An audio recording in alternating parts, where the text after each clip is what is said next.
Assalamualaikum warahmatullahi wabarakatuh. Salam sejahtera bagi kita semua. Perkenalkan, saya Dr. Manggala Pascawardana, spesialis obstetri ginekologi. Saya dosen yang bekerja di Departemen Obstetri dan Ginekologi Fakultas Kedokteran Universitas Airlangga. Saya mendapatkan tugas untuk memberikan salah satu mata kuliah di bidang obstetri dan ginekologi dengan topik hipertensi dalam kehamilan. Capaian pembelajaran yang diharapkan adalah bahwa diharapkan mahasiswa semester 7 mampu merangkaikan ilmu-ilmu yang didapatkan pada saat kedokteran praklinik dan kedokteran klinik di bidang obstetri dan ginekologi terhadap permasalahan kesehatan sehari-hari dengan derajat kompetensi sesuai dengan topik tersebut. Pada saat ini, topik yang saya bawakan adalah mengenai hipertensi dalam kehamilan, sehingga kompetensi level yang diharapkan adalah level 3B, yaitu mengidentifikasi, mendiagnosis, dan melakukan penatalaksanaan awal sebelum rujukan. Penilaian akhir mahasiswa nanti akan menggunakan metode ujian tulis sebanyak 80%, serta penilaian soft skill melalui kedisiplinan waktu, kehadiran saat kuliah, hingga keaktifan pada saat diskusi sebanyak 20%. Seperti kita ketahui bersama, walaupun pandemi sudah berangsur membaik dalam memberikan kuliah dengan jumlah mahasiswa yang banyak, kami masih menggunakan fasilitas Zoom meeting dengan daring, sehingga memang akan banyak tantangan dalam menghadapi kuliah tersebut.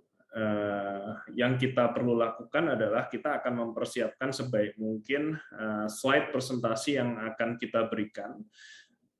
Saya biasanya akan memberikan banyak sekali gambar dan ilustrasi supaya meningkatkan pemahaman lebih dalam bagi mahasiswa yang tentunya tidak mengurangi isi kontennya, sehingga konten yang harus kita berikan tetap akan kita berikan secara keseluruhan, meliputi patofisiologi dari hipertensi dalam kehamilan, diagnosis dan definisi, pengetahuan faktor risiko hingga upaya pencegahan, serta beberapa penata laksanaan termasuk pemberian magnesium sulfat yang penting diberikan pada kasus-kasus preeklamsia.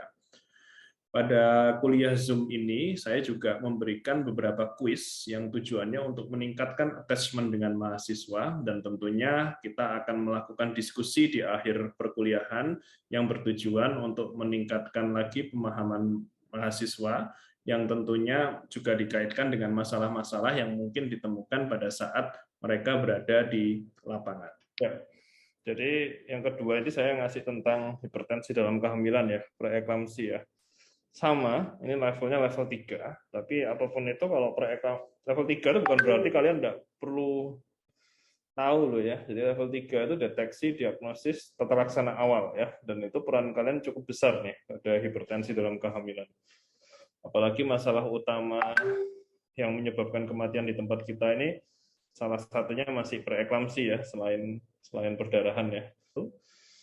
Nah, jadi preeklamsi sendiri ini memang masih disease of theory ya, tapi kebanyakan teori-teori yang paling mudah dan paling banyak digunakan adalah intinya janin ini kan mengandung separuh punya bapak, separuh punya ibu ya. Nah, janin ini kan karena mengandung separuh punya bapak, sehingga dia pada saat nempel ya, trophoblast itu pada saat nempel di rahim, maka tubuh itu akan bereaksi ya, bereaksi. Kalau reaksinya itu nolak ya, dianggap punyanya bapak ini benda asing, ya kira-kira bayinya akan keguguran gitu ya. Kalau diterima seluruhnya ya hamilnya bagus-bagus saja, tapi ada beberapa bagian yang separuh diterima. Jadi pengenalan imunnya itu nggak terlalu bagus, separuh saja diterima. Jadi trophoblast itu bisa masuk ke dalam DC2, ke dalam endometriumnya ibunya, tapi masuknya nggak seberapa full ya, sehingga itu yang kita sebut dengan invasi trophoblastnya yang menurun ya. Jadi gampang-gampangannya seperti ini. Kalau normal kayak gini, trophoblast itu bisa masuk semua, bisa nyerang pembuluh darah sehingga otot-otot pembuluh darah itu hilang semua. Jadi pembuluh darahnya relatif vasodilatasi ya. Tapi pada saat kemampuan invasi trophoblast itu menurun, trophoblast itu nggak bisa nyerang pembuluh darah, ya, sehingga ototnya tetap tebal seperti ini, dia tetap kontraksi, ya. Tentunya kalau dapat lebih banyak akan lebih enak ya. Kalau dia kontraksi, maka dia dapat darahnya lebih sedikit sehingga timbullah yang disebut dengan hipoksia dari plasenta ya. Hipoksia terus-terusan, lama-lama hipoksia ini juga akan mengeluarkan berbagai macam zat yang tidak baik ya. Salah satunya radikal bebas dan lain sebagainya. Radikal bebas ini akan kekirim tuh ke pembuluh darah sistemik sehingga dia akan nempel-nempel di endotel pembuluh darah sistemik ya. Kalau nempel-nempel gampangannya seperti ini. Jadi luka istilahnya endotelnya itu karena radikal bebas. Kalau ada pembuluh darah yang luka, maka yang pertama kali hadir adalah trombosit ya. Jadi kalau kita misalnya ada luka kegores gitu, pasti trombosit datang untuk mencoba membekukan darahnya. Kalau enggak ya kita perdarahan terus gitu ya, gampang-gampangannya seperti itu. Nah, trombosit itu kalau aktif dia akan mengeluarkan zat-zat seperti tromboksan gitu ya. Tromboksan itu prostaglandin yang efeknya vasokonstriksi ya. Sama kayak sebenarnya itu mekanisme normal ya. Bayangin kalau misalnya kita perdarahan, trombosit nggak keluar, tromboksannya nggak keluar, pembuluh darahnya tetap melebar, ya mau pembekuan sekuat apapun ya pasti akan berdarah terus. Tapi ini adalah sesuatu yang baik, dia mencoba untuk mengkonstriksi pembuluh darahnya. Sebaliknya, endotel itu punya zat-zat yang bagus sekali untuk vasodilatasi. Contohnya apa? Prostacyclin, nitric oxide ya. Nah, dengan adanya radikal bebas, zat-zat ini ya rusak juga ya. Zat-zat ini rusak juga. Nah, hipoksia plasenta ini kejadiannya sangat luas sehingga seluruh sistemik pembuluh darah kena ya, rusak. Agregasi trombositnya sangat berlebihan, tromboksannya sangat berlebihan, zat-zat yang menyebabkan vasodilatasi juga semakin berkurang, ujung-ujungnya maka muncul yang kita sebut dengan hipertensi. Ya, hipertensi asalnya dari sini. Ya. Ketika hipertensi itu berjalan terus-menerus dan kerusakan dari endotelnya ini sudah sampai ke organ ya atau ke end organ, maka mulailah terjadi kegagalan organ. Contohnya apa? Misalnya pada ginjal bisa mulai ada protein uri, fungsi ginjalnya meningkat. Pada liver mulai ada peningkatan fungsi liver ya. Misalnya pada otak, misalnya terjadi edema cerebri karena bolong-bolong gitu ya. Nah, akhirnya terjadi CVA ya. Begitu juga pada darah bisa juga terjadi trombositopeni. Trombositnya benar-benar dihabisin untuk nutup kerusakan-kerusakan ini ya. Sebaliknya pada plasenta juga bisa menyebabkan sirkulasi ke janinnya jelek sehingga terjadi IGR, IFD dan BPLR. Jadi ini adalah patogenesis yang perlu dipahami. Intinya ada problem dulu di plasenta, bikin masalah sistemik, vasokonstriksi, ujung-ujungnya bikin masalah di end organ damage ya. Jadi kalau misalnya sudah semuanya kena, itu kita sebut dengan preeklamsi ya. Ketika yang kena masih faktor sistemiknya, belum di end organ, masih hipertensi only, namanya adalah hipertensi gestasional, hipertensi yang disebabkan oleh kehamilan. Tapi ketika sudah mulai ada kerusakan organ, maka kita sebut dengan preeklamsi. Ya, jadi seperti itu ya. Ini ya, jadi ada beberapa pengertian dari hipertensi dalam kehamilan. Ini seperti yang disebutkan tadi, hipertensi gestasional. Ya. Jadi new onset hipertensi. Yang tadi saya sebutkan tadi, plasentasi itu baru sempurna sekitar usia hamil 16 minggu. Jadi dia butuh waktu tuh untuk terjadi hipoksia plasenta sampai kira-kira ya 20 minggu. Makanya biasanya baru muncul kerusakan-kerusakan yang sistemik tadi setelah 20 minggu. Makanya kalau ada hipertensi yang new onset atau munculnya setelah 20 minggu, kita sebut dengan hipertensi gestasional. Kalau nggak ada kerusakan organ ya. Ini untuk menunjukkan bahwa hipertensinya itu penyebabnya adalah karena masalah di pengenalan tadi, ya, masalah di trofoblast tadi, ya, masalah dari hipoksia plasentanya. Makanya namanya hipertensi gestasional. Nah, kalau preeklamsi apa? Hipertensi gestasional disertai gangguan organ. Tadi ya sudah saya sebutkan. Ada juga yang disebut hipertensi kronis ya. Jadi hipertensi kronis ini hipertensi yang ketahuannya kurang dari 20 minggu. Jadi misalnya kita nemu tengah-tengah nemu, dok, dulu itu tensi saya normal, dok. Tapi ini kita cek waktu 12 minggu tensinya udah 140/90. Diagnosisnya ya hipertensi kronis, bukan hipertensi gestasional. Ini mungkin tensinya tinggi gara-gara hamilnya, enggak. Kalau tensinya tinggi karena hamilnya, harus ada kejadian hipoksia plasenta dulu, di mana butuh waktu, enggak secepat itu. Jadi butuh waktu sampai 20 minggu, karena di awal-awal kan plasenta belum terbentuk.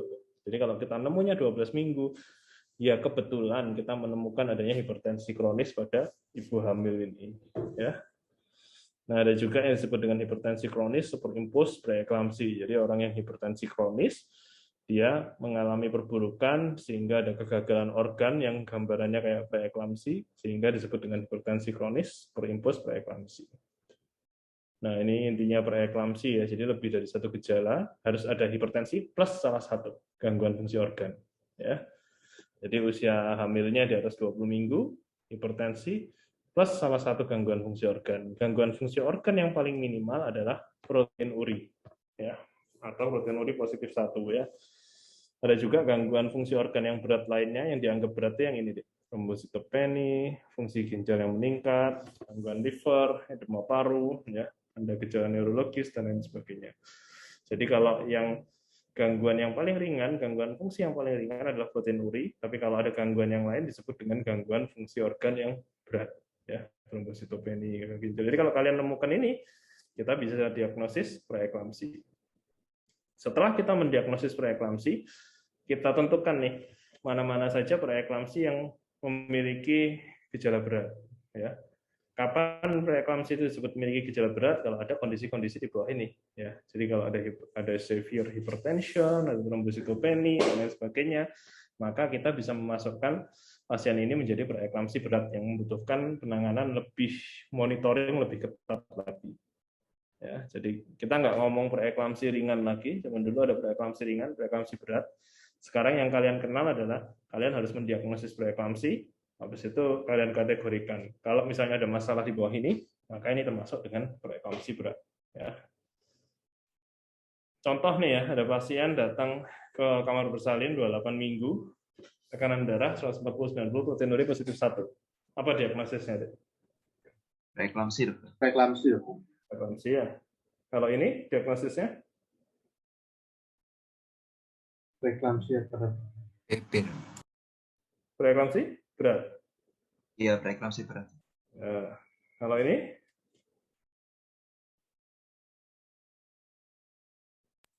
Preeklamsi, dok. Preeklamsi atau preeklamsi berat? Preeklamsi, dok. Preeklamsi ya. Zaman dulu ini preeklamsi berat ya. Jadi protein uri positif 4 itu termasuk derajat pemberatan. Tapi sekarang udah enggak, ini preeklamsi ya. Kalau ini? Preeklamsi berat. Kenapa preeklamsi berat? Tekanan darahnya, dok. Tekanan darah berat. Tekanan darah sistolnya 160 ya. Kalau ini?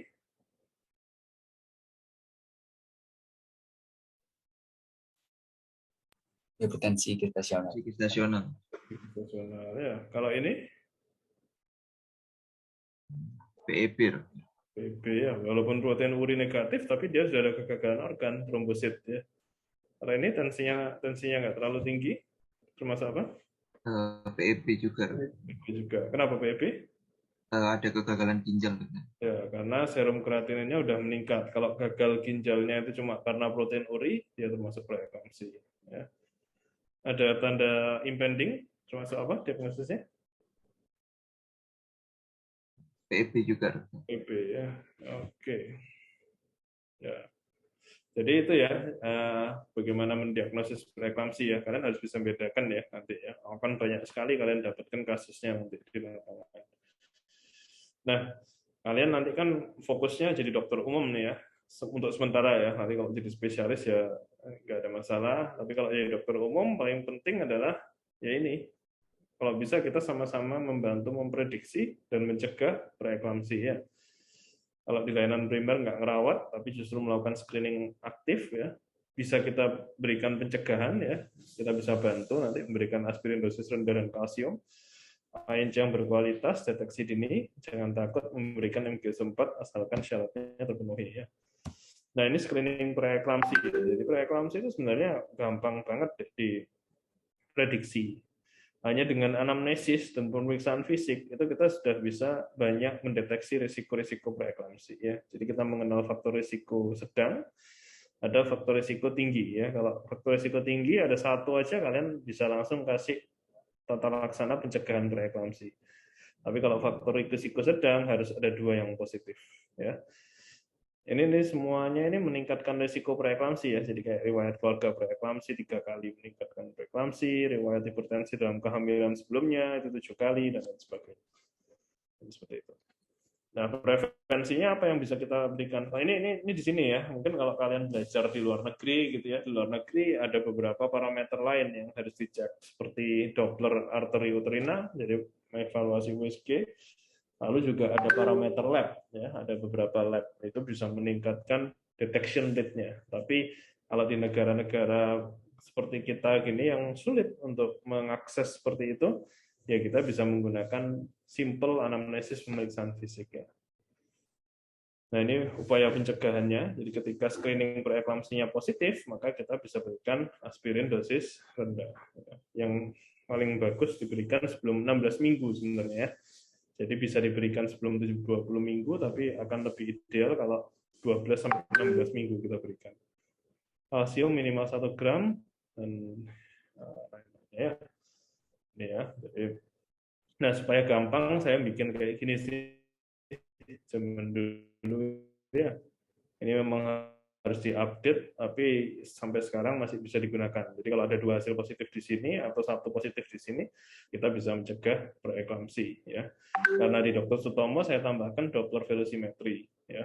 Jadi kalau ada 1 hasil bisa kita cegah preeklamsinya. Di buku KIA pun sekarang udah ada deh. Jadi ini usulan dari kita ya. Jadi saya sendiri waktu itu ikut rapat, saya minta masukkan screening preeklamsi. Jadi screening preeklamsi yang kita lakukan selama ini di Jawa Timur diadopt sekarang di nasional ya. Jadi dengan modifikasi-modifikasi. Intinya kalau ada 2 kuning atau 1 merah, maka itu termasuk risiko tinggi preeklamsi dan dirujuk ya. Jadi dirujuk ke rumah sakit. Kita nggak bisa perawat ya, kecuali kalau misalnya kalian di daerah terpencil, dokternya minta tolong untuk dibantuin ngurusin pasien ini, tapi kalian harus sudah punya keilmuannya ya. Nah, ketika kita sudah bisa mengevaluasi tensi dengan baik, maka kita tentukan tuh kalau tensinya di atas 140/90 dan kurang dari 20 minggu, maka ini diagnosisnya adalah hipertensi kronis. Rujuk poliklinis, sudah bukan tempatnya layanan primer lagi. Ketika di atas 20 minggu, tensinya 140/90, kalau misalnya lab kalian terbatas, paling simpel cek proteinuri. Ketika hasilnya negatif, maka dia diagnosisnya hipertensi gestasional, tetap rujuk poliklinis. Ketika proteinurinya positif, maka diagnosisnya preeklamsi, rujuk poliklinis. Ketika kalian menemukan yang positif dan tensinya severe hypertension, ya kita ngomongnya preeklamsi berat. Yang lain tuh rujuk poliklinis, kalau preeklamsi berat nggak boleh rujuk poliklinis, ya kita harus mengamarkan pasiennya, kasih magnesium sulfat, KIE untuk dirujuk ke kamar bersalin. Ya. Jangan sampai, ini paling sering di layanan primer adalah pasiennya nawar tuh, minta pulang. Dok, pulang dulu ya dok ya, anak saya nggak ada yang nganterin dan lain sebagainya. Ini hati-hati, kadang-kadang balik-balik udah kejang tuh ya. Nah, kalau misalnya datang ke kalian sudah ada tanda-tanda persalinan, udah mau lahiran gitu ya, kalian bisa lakukan persalinan dulu baru dirujuk. Ya. Nah, ini pemeriksaan dasar minimal. Ya. Apa aja sih yang bisa kita berikan ya? Kita bisa ngasih infus, kateter, injeksi SM untuk mencegah kejang pada kondisi preeklamsi berat atau eklamsi. Lalu kita bisa kasih antihipertensi, ya. Lini pertamanya nifedipin. Ya. Kalau ada eklamsi, ada kejang, ada kondisi kegawatan lainnya kayak edema paru, jangan lupa ABC ya. Kadang-kadang kita terlalu semangat, ini ada eklamsi, ini ada kejang. Yang bingung adalah bingung SM sama bingung antihipertensi. Padahal pasiennya udah kejang terus ya.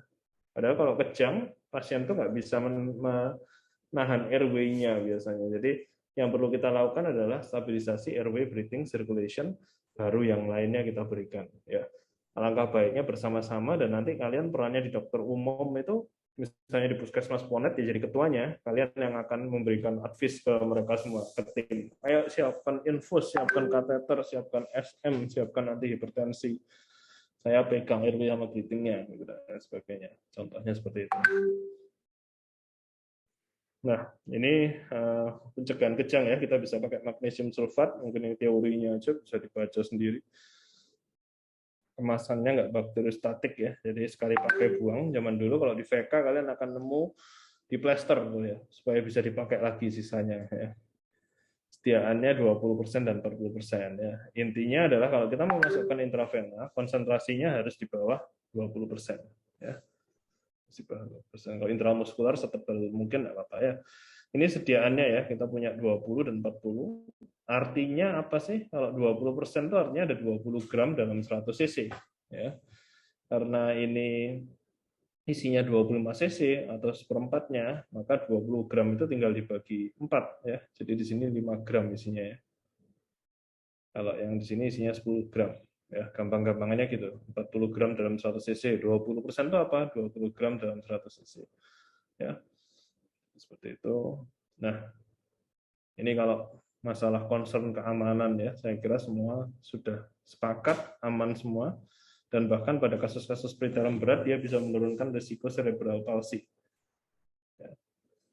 Ini farmakokinetik magnesium sulfat mau diberikan IV sama IM sama IV only juga sama ya, kurang lebih ya.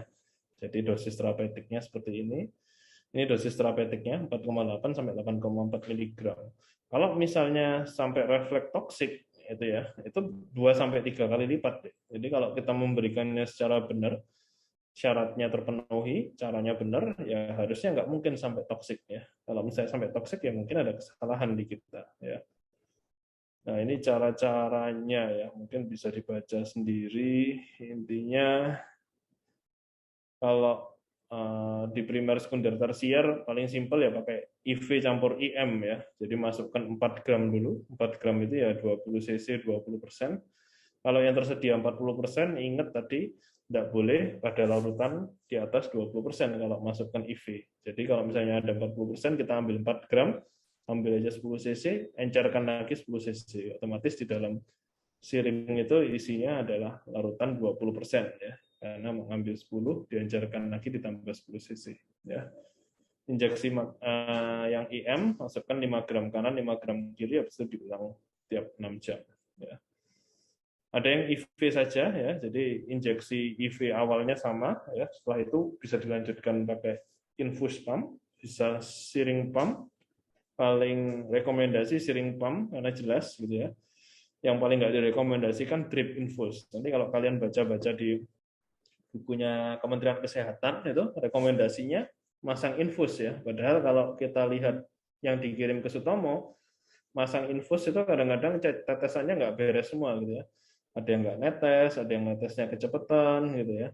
Ada yang keluarganya sok-sok jadi pahlawan, ya ini infus apa ini ya, kok lambat, tak cepetin gitu ya, pada saat rujukan gitu ya, sampai rujukan akhirnya kesabarannya menurun gitu ya, sesak nafas dan lain sebagainya. Jadi hati-hati sekali kalau kita memberikan infusion drip ya. Boleh sih drip, tapi kalau misalnya dalam rangka rujukan gitu harus hati-hati sekali. Kalau ada kejang ulang tambahan bisa tambahkan 2 gram IV ya. Cara-cara seperti ini. Kalau bingung tinggal di print aja, dihafalin, bukan dihafalin, ditempel di kamar bersalin kalian gitu ya. Nah, ini syarat dan indikasinya ya. Jadi indikasinya pada eklamsi atau pada PEB. Jadi kalau eklamsi itu sebagai terapi kejangnya, tapi kalau PEB sebagai profilaksis supaya nggak jadi kejang. Ini syarat-syaratnya yang wajib dipenuhi ya. Jadi paling penting adalah produksi urin ya. Jadi kalau misalnya karena magnesium sulfat itu dibuangnya lewat ginjal, kalau misalnya kencingnya nggak bagus, maka hati-hati toksisitas. Ya. Ini pemberian antihipertensi ya. Pada prinsipnya antihipertensi hati-hati. Kita memberikan tujuannya hanya untuk menurunkan tensinya supaya nggak terjadi stroke, ya, nggak terjadi CVA. Ya. Jadi makanya indikasinya kalau di Sutomo masih 160/110 ya, dengan targetnya di bawah itu. Rekomendasi utama adalah nifedipin oral. Ya. Jadi ini pillars safe motherhood ya, cuma mengingatkan lagi aja. Jadi prinsipnya adalah kalian kalau nggak antenatal care-nya bagus, ya mau persalinan sepinter apapun di Sutomo ya tetap jebol juga, bisa meninggal. Ya. Ini beberapa pasien-pasien, ternyata pasien-pasien orang terkenal banyak juga yang kena preeklamsi ya, kalau saya baca di sini ya. Jadi cukup banyak. Mungkin dari saya seperti itu. Terima kasih. Monggo kalau ada pertanyaan, bingung, ada yang didiskusikan, monggo. Ini harus paham banget soalnya kalau preeklamsi ini.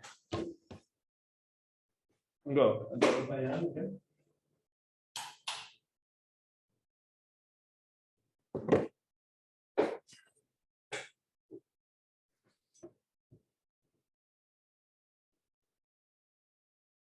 Kayaknya udah bosen ya. Kayaknya udah pinter-pinter semua nih kayaknya. Permisi dokter, saya izin bertanya gitu. Monggo silakan. Tadi di buku KIA itu kan dilakukan screening untuk usia kurang dari 20 minggu untuk menentukan resiko preeklamsi ya dokter. Ya.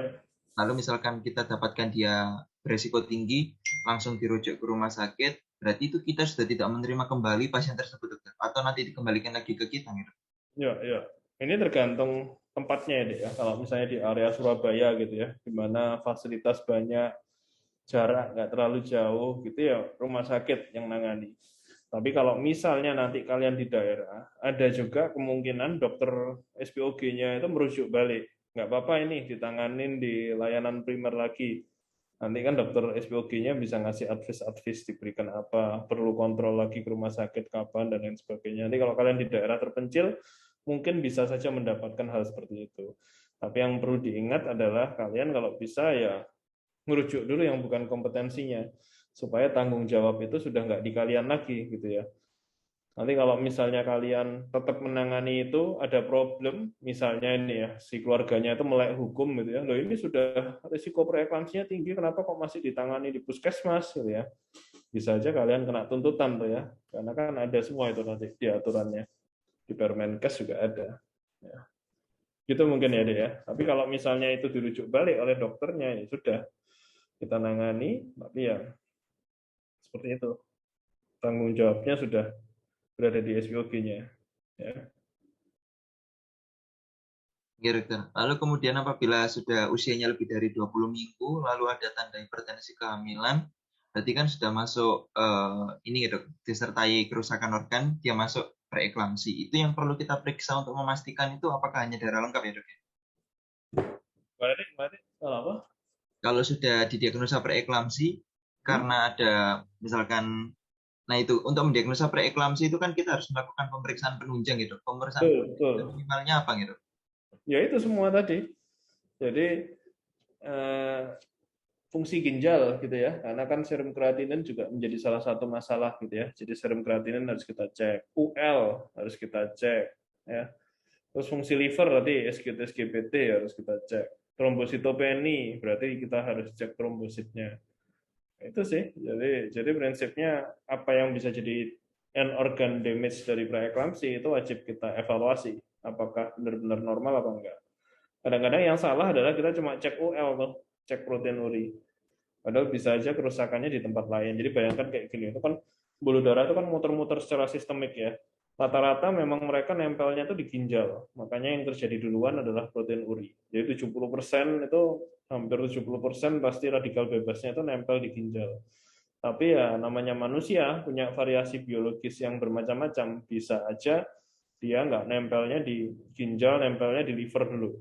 Atau nempelnya di otak dulu. Jadi lebih gampang kejang dan lain sebagainya. Itu yang harus kita hati-hati. Ada beberapa kasus, contohnya kayak misalnya tensinya tinggi gitu ya, 150 per 90, protein urinya negatif, sama dokternya juga udah dikasih anti hipertensi gitu ya. Jadi tensinya turun, tapi nggak terkontrol lagi tuh masalah-masalah risiko preeklamsinya, sehingga tiba-tiba datang dalam kondisi kejang, tapi tensinya nggak terlalu tinggi. Loh, kok bisa seperti itu? Ternyata di CT scan ada edema cerebri. Jadi artinya radikal bebasnya itu nempelnya di otak gitu ya. Tapi nggak aware, kita cuma ngasih anti hipertensi, nggak nanyain tanda-tanda impending dan lain sebagainya, akhirnya pasiennya kejang gitu kan. Seperti itu. Hati-hati ya, ini sangat-sangat cepat ya kalau preeklamsi itu ya. Ada satu senior kalian tuh, kakak kelas kalian tuh ya, yang ya tensinya sudah tinggi terus akhirnya kena eklamsi juga, meninggal. Ya, jadi cukup dramatis lah, dan itu sebenarnya bisa kita cegah kalau kita tahu teorinya ya. Gitu ya, Dek ya. Oke. Iya, baik dokter.